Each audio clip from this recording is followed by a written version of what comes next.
Hey, what's up mga bro?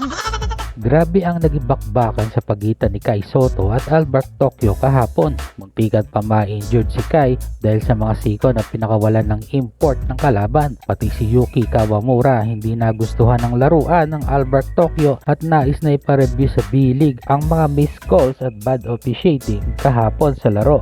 Mukhang namimiligro pa ata ang playoff spot ng Yokohama Corsairs dahil yan sa magkakasunod na talo. Pero, baka naman pwede ka mag-subscribe sa aking channel na medyo malamyak. Pero sa umpisa lang yan at babawi sa dulo. Hindi nga nagustuhan ng Japanese Yokohama Corsairs rising star na si Yuki Kawamura ang pagiging pisikal ng Albert Tokyo nang makalaban nila ito kahapon.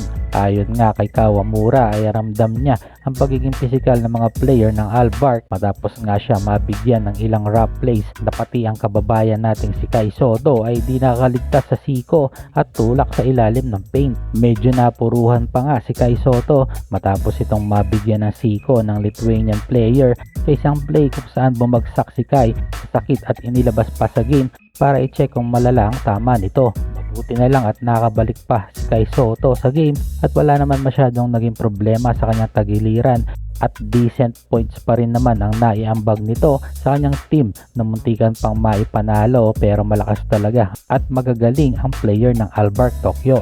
Naging rason nga lang ito para manganib ang playoff spot ng Yokohama dahil sa dalawang magkakasunod na talo at dapat ay maipanalo na ni Kai at Kawamura ang mga susunod na game para magstay at makapasok sa B-League playoffs this season.